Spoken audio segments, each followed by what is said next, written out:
Εγγραφείτε στο Live School για να γίνετε μέλος και να μπορείτε να παρακολουθείτε μαθήματα. Για να εγγραφούμε, επιλέγουμε από τη σελίδα του Live School «Εγγραφή».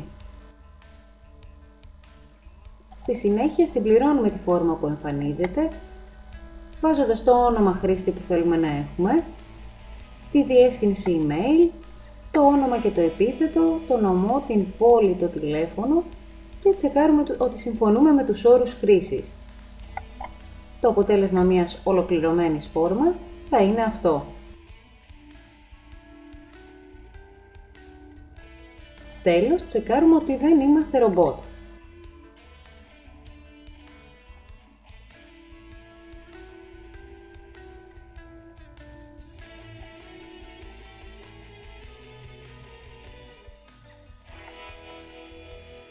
Και πατάμε «Δημιουργία νέου λογαριασμού».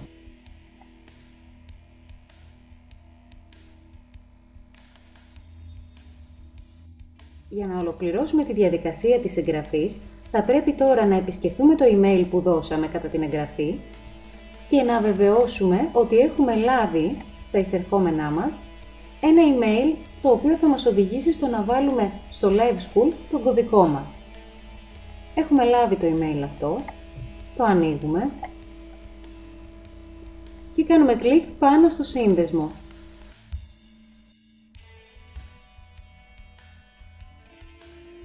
Στη νέα καρτέλα που ανοίγει, θα πατήσουμε το κουμπί «Είσοδος» και στη συνέχεια θα δώσουμε το συνθηματικό μας, δηλαδή τον κωδικό με τον οποίο θα μπορούμε να συνδεθούμε στο Live School ή αντίστοιχα στο site του εκπαιδευτικού κέντρου ή του εκπαιδευτή που επιλέξαμε να κάνουμε την εγγραφή. Ο κωδικός που θα γράψουμε θα πρέπει να περιλαμβάνει τουλάχιστον ένα λατινικό χαρακτήρα, έναν αριθμό και ένα σύμβολο. Επίσης να μην περιλαμβάνει το username που χρησιμοποιήσαμε.